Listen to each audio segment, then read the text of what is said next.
उत्तराखंड में आपका स्वागत है। मैं हूं सौरभ शर्मा। आइए नजर डालते हैं इस वक्त की सुर्खियों पर। उत्तराखंड के सरकारी स्कूलों में सीएम धामी की सौगात। मिड डे मील योजना का किया उद्घाटन। अक्षय पात्र और हंस फाउंडेशन की मदद से बच्चों को मिलेगा पौष्टिक आहार।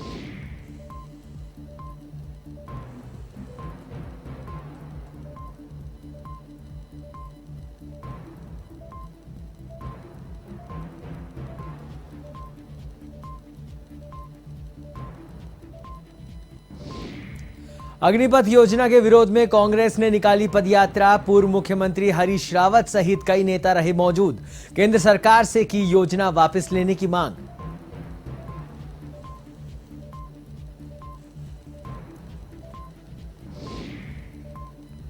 बढ़ती महंगाई को लेकर देहरादून में महिला कांग्रेस का प्रदर्शन।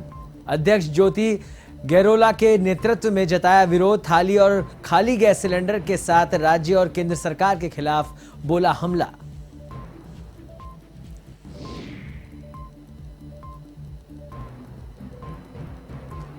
रुड़की में जीएसटी टीम की छापामार कार्रवाई। व्यापारी के पास से करोड़ों का माल बरामद। पिछले 3 वर्षों से बिना जीएसटी नंबर के कर रहा था कार्य।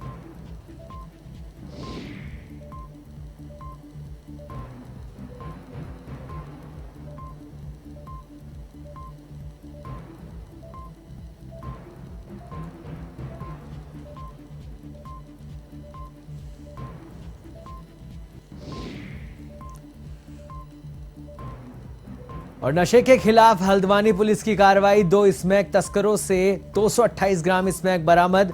माल की अंतर्राष्ट्रीय बाजार में कीमत 28 लाख से अधिक।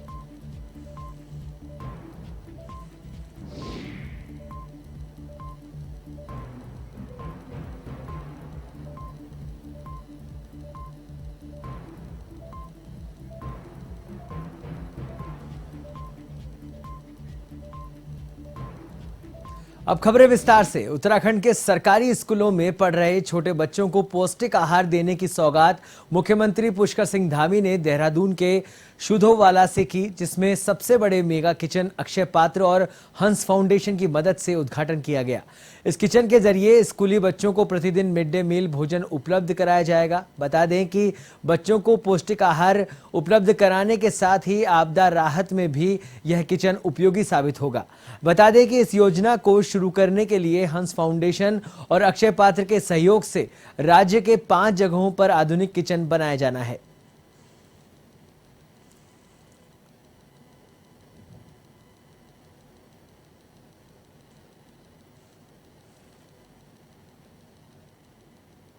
के समय में मैं कहता था कौन क्रिकेट के क्षेत्र में, शिक्षा के क्षेत्र में, चिकित्सा के क्षेत्र में लगातार प्रयास करके लगातार राज्य की सेवाओं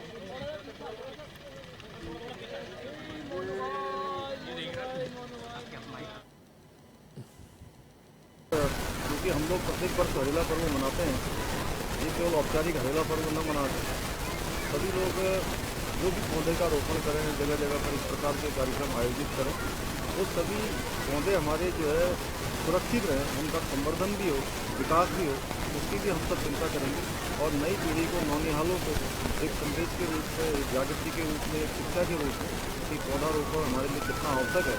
ये त्यौहार हमको जो है पर्यावरण संरक्षण के प्रति हमारी एक जो जिम्मेदारी है, जो दायित्व है, उसका भी बोध कराता है। गुजरात में पहला अक्षय पात्र के साथी फाउंडेशन ने ये सेवा शुरुआत करी, जहाँ 1 लाख बच्चों का मध्याह्न भोजन घर घर पहुँचाते थे, स्कूल स्कूल पहुँचाते थे। और बड़ी खुशी की बात है कि आज अक्षय पात्र जो है उत्तराखंड के इन सुदूर क्षेत्रों में आया है। और हंस फाउंडेशन ने यहाँ भी उनके साथ पूर्ण सहयोग के साथ हमारी उत्तराखंड सरकार, अक्षय पात्र और हंस फाउंडेशन ने पूरा सहयोग देकर के ये 5 जगहों में शुरुआत कर रहे हैं, जिससे कि हमारे आज यहाँ से 35,000 बच्चों का भोजन जो है, जो बहुत से दूर इलाकों में स्कूल है जहाँ पे कि भोजन की व्यवस्था नहीं है, वहाँ अक्षय पात्र के द्वारा बहुत बढ़िया भोजन पहुँचाया जाएगा। मुख्यमंत्री पुष्कर सिंह धामी ने खटीमा के राधा स्वामी सत्संग मैदान में वृक्षारोपण किया। इस अवसर पर मुख्यमंत्री ने प्रदेश की जनता को प्रगति के पर्व हरेला की बधाई दी। इस दौरान मुख्यमंत्री ने जहां जनता की जन समस्याओं को सुना, तो वहीं वृक्षारोपण स्थल के पास ही स्थित सरस्वती विद्या मंदिर स्कूल के बच्चों का अभिवादन स्वीकार किया। वहीं मुख्यमंत्री पुष्कर सिंह धामी ने कहा कि हरेला पर्व प्रकृति संरक्षण का त्योहार है। यह हमें प्रेरित करता है कि हम सब अधिक से अधिक पौधों का रोपण करें।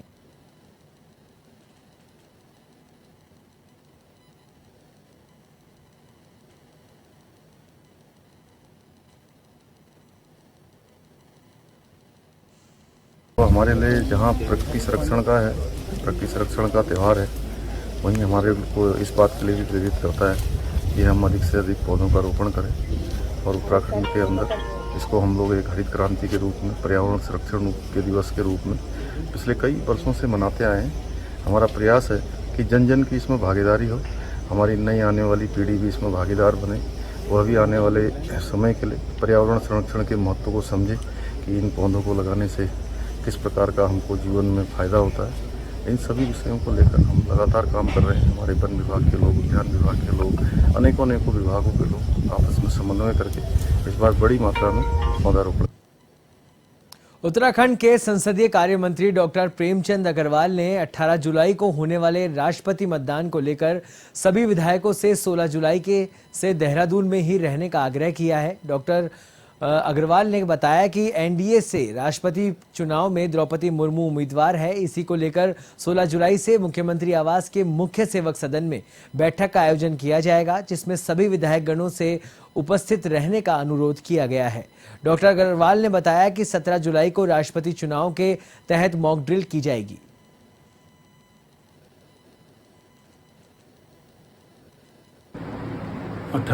जुलाई को होने वाले राष्ट्रपति चुनाव के लिए मैं सभी माननीय विधायकगणों से आग्रह कर रहा हूं कि 16 तारीख को यानी 16 जुलाई को शाम को 7 बजे हम सभी लोग माननीय मुख्यमंत्री जी के आवास पे जो मुख्य सेवक सदन है उसमें हम लोग इकट्ठा होंगे और वहाँ आगामी चुनाव के लिए हम लोग विचार विमर्श करेंगे।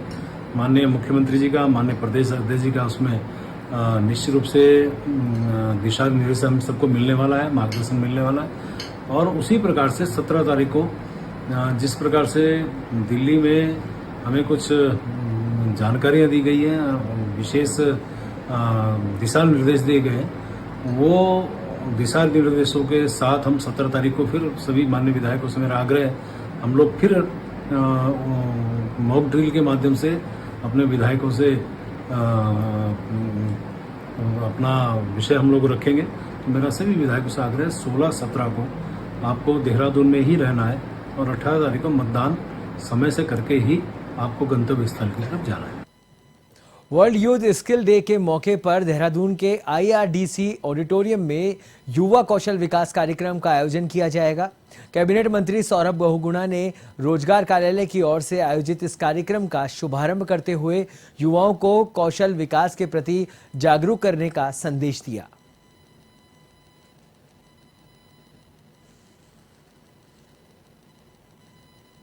देश के वासियों को आज यूथ स्किल डे की बहुत बहुत शुभकामनाएं देता हूं। और जैसे कि आपको टर्म है स्किल डे, तो कोशिश हमारे उत्तराखंड विभाग की यही है, स्किल डेवलपमेंट विभाग की, कि हम यूथ को जोड़ पाएँ, उनको स्किल कर सकें। देखिए आज के दिन बहुत कंपटीशन हो गया है और अगर आपका टैलेंट है और उसको आप स्किल से ऐड कर देते हैं तो बहुत अच्छे से आपके पास स्कोप और चांसेस हो जाते हैं रोजगार उपलब्ध कराने के लिए, एंटरप्रेन्योर बनने के लिए, अपना काम करने के लिए।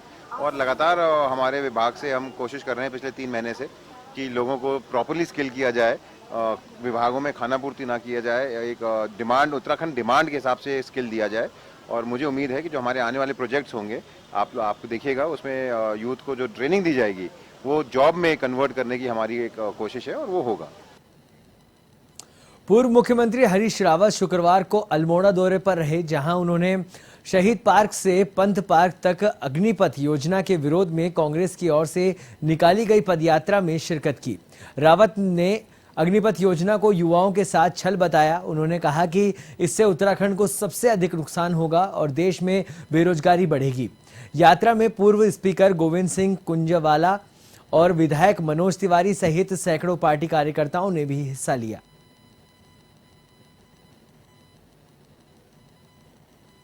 योजना है ये एक प्रकार से उत्तराखंड के लिए बर्बादी का पथ है।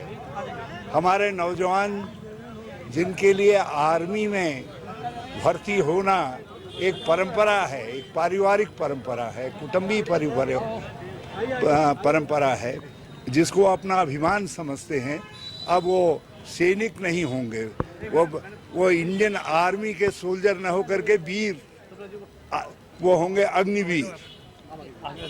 हम चाहते हैं हमारे जो बच्चे हैं, नौजवान हैं, जो इस ख्वाहिश के साथ जिंदगी की इस दौड़ में शामिल होते हैं कि और निरंतर परिश्रम करते हैं कि ताकि हम एक सैनिक बन सकें।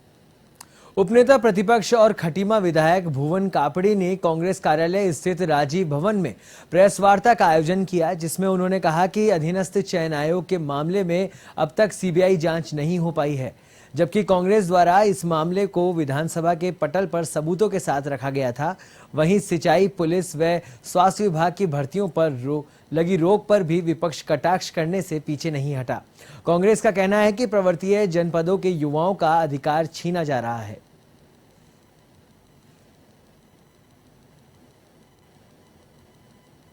पलायन रुके, युवाओं को रोजगार मिले। आज जो है कि भर्ती में सीधे सीधे ध्यान दी होगी, उसके बाद ट्रांसफर हो गए। एक उद्योग तैयार कर रही है भारतीय जनता पार्टी ट्रांसफर के लिए और अभी नौकरी के लिए।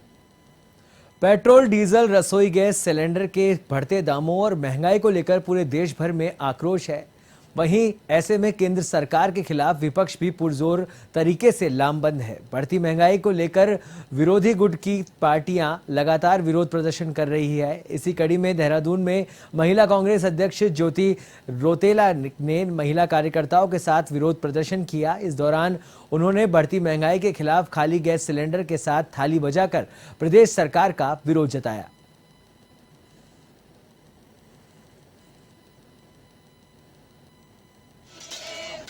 देश में रोजगार घटता जा रहा है, महंगाई बढ़ती जा रही है और सरकार इस पर कोई काम नहीं कर रही है।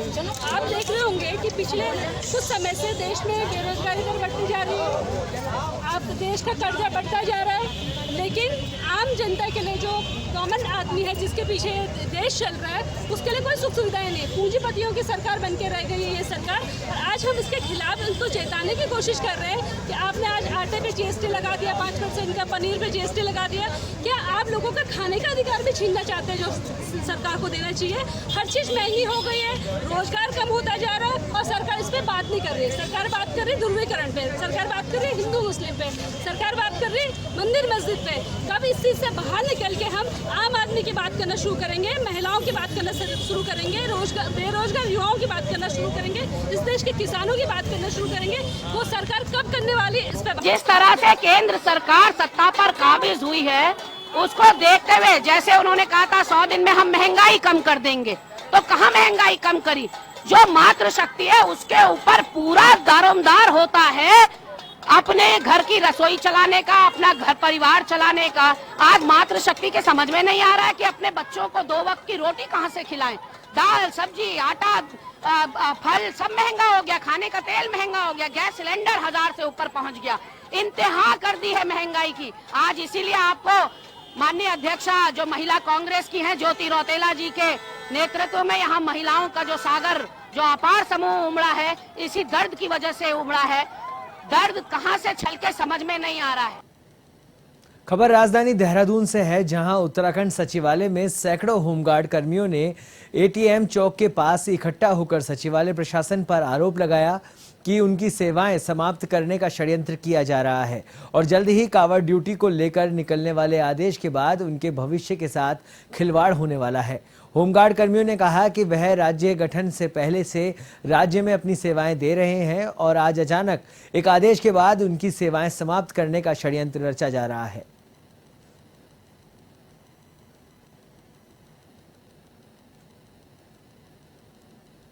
क्लास 3 के आदमी हमें जब हमारा हक की बात आती तब तो ये कह देते हैं क्लास 3 के आदमी को क्लास 4 में नहीं कर सकते हम। अब हमें करते करते 20-22 साल हो गए सर। अब सारे हमारा जीवन तो यहाँ ख़त्म हो गया। अब हमें विश्व सूत्रों द्वारा ये पता लगा है कि 100 से 200 करके तो सबको बाहर निकाल बाहर से। तो सर जब 2000 से पहले जब हम आए थे उस समय साहब मैं एक ऐसा आदमी मैं अपनी कह सकता हूँ कि मैं रात को अपनी बीवी बच्चे छोड़कर 2-2 बजे तक यहाँ सुबह से लेकर शाम तक भूखे प्यासे रह के हमने सेवा दी है। और आज जब हमें हमारा ये समय आ गया हमारे हाथ में रोने लगे, क्यों हम कहाँ जाएंगे सर, कौन संभालेगा हमें। अब हम बोल रहे थे हमें ये भी पता है कि हमारे पीछे 10 आदमी लग जाएंगे, इन्होंने बोला हमें नेता बताएंगे, क्योंकि किसी तरह निकालें। जब हम अपना हक मांगने के लिए किसी अधिकारी के पास जाते हैं, जब हम अपना अधिकारी हक मांगते हैं तो हमें नाना प्रकार की बातें सुनाई जाती हैं, 1 पॉइंट के 10-10 पॉइंट बताए जाते हैं। बराबर होमगार्ड स्वयंसेवकों को उपलब्ध कराया जाएगा। तो फिर हमें 4th क्लास के उस पर रखा गया कि सचिव के यहाँ कितने चाहिए, अंडर के यहाँ कितने लगे, तो उसके सापेक्ष हमें रखा गया और तब से आज तक सचिवालय प्रशासन उसका भुगतान कर रहा है। हल्द्वानी पुलिस ने नशे के खिलाफ बड़ी कार्रवाई करते हुए 2 स्मैक तस्करों से 228 ग्राम स्मैक बरामद की है, जिसकी अंतर्राष्ट्रीय बाजार में कीमत 28 लाख से अधिक बताई जा रही है। एसएसपी पंकज भट्ट ने मामले का खुलासा करते हुए बताया कि लाल कुआं पुलिस और एसओजी द्वारा हल्दूचौड़ चौकी के पास चेकिंग अभियान चलाकर बाइक सवार 2 युवकों की तलाशी ली गई और बड़ी मात्रा में स्मैक की खेप बरामद हुई है। वहीं एसएसपी ने नशे के खिलाफ अभियान चलाने वाली टीम को 5000 नगद पुरस्कार की भी घोषणा की है।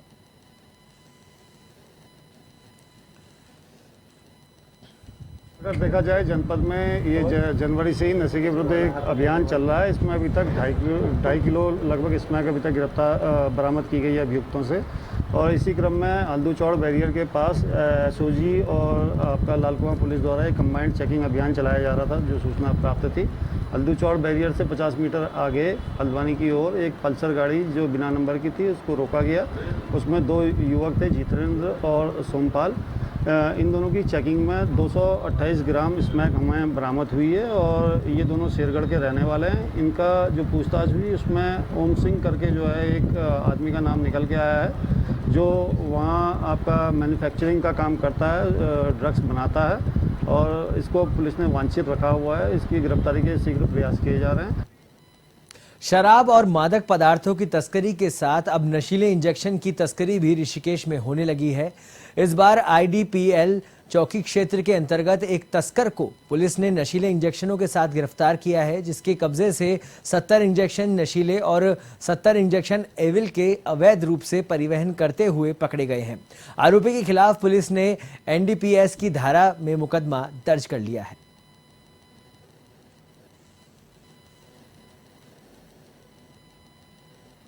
आईडीपीएल जो हमारी चौकी है ऋषिकेश कोतवाली के अंतर्गत, इसमें सूचना मिली थी कि ऐसे नशीले इंजेक्शन एक व्यक्ति के द्वारा लाए जा रहे हैं। तो उसी में हमने त्वरित कार्य करते हुए हमारे जो आईडीपीएल चौकी इंचार्ज हैं उसने एक व्यक्ति को गिरफ्तार किया है, जिसके पास करीबन 70 इंजेक्शन प्राप्त हुए हैं। ऐसे बाकी इसमें और कार्रवाई की जा रही है और उससे पूछताछ भी की जा रही है कि वो ये इनको कहाँ से लेके आया था और कहाँ बेचने ले जा रहा था, वो सब हम लोग चेक कर रहे हैं। उत्तराखंड की रुड़की में जीएसटी टीम ने कई जगहों पर छापामार कार्रवाई की। इस दौरान एक व्यापारी के पास से करोड़ों का माल बरामद किया गया। जानकारी के मुताबिक व्यापारी पिछले 3 वर्ष से बिना जीएसटी नंबर के कार्य कर रहा था, जिसके चलते टीम ने व्यापारी के गोदाम पर छापेमारी की। इधर जीएसटी टीम की कार्रवाई से व्यापारियों में हड़कंप मच गया और बाजार के कई व्यापारियों ने दुकानें बंद कर दी।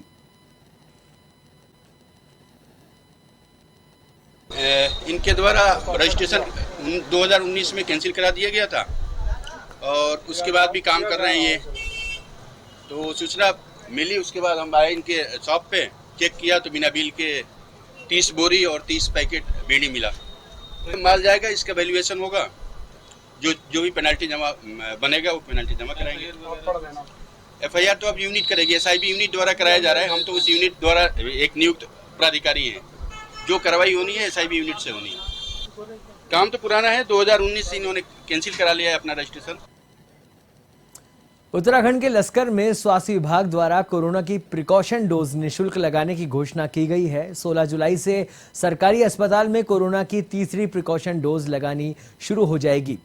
चिकित्सा अधिकारी डॉक्टर अनिल वर्मा ने बताया कि आज़ादी के अमृत महोत्सव के तहत सरकार की घोषणा के बाद स्वास्थ्य विभाग ने तीसरी प्रिकॉशन डोज लगाने की तैयारी पूरी कर ली है। वहीं उन्होंने बताया कि कोरोना की पहली और दूसरी डोज लगवाने वालों के बाद प्रिकॉशन डोज के लिए स्थानीय लोगों को इधर उधर जाना पड़ रहा था और बहुत ही से लोग पैसों के अभाव में बूस्टर डोज से वंचित रह गए थे।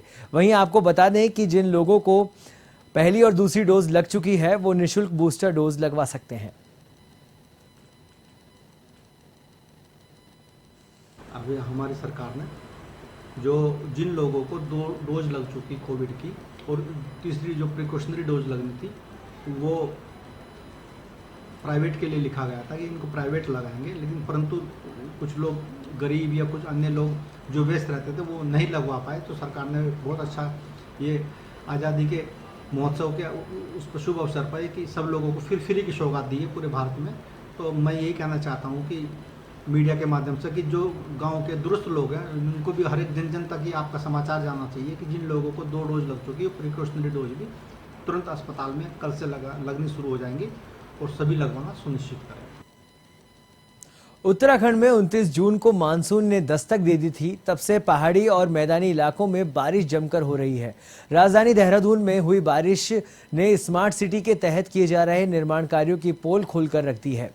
नाले चौक होने से जगह जगह सड़कों पर जलभराव के हालात बन गए हैं।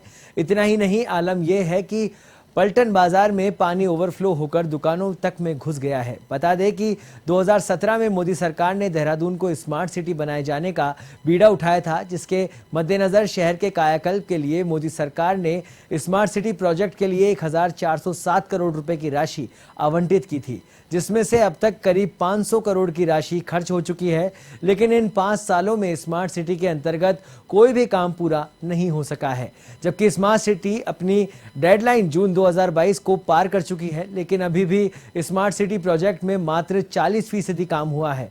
हालांकि प्रोजेक्ट में सरकार ने बड़ा फेरबदल कर IAS सोनिका को नया CEO बनाया है।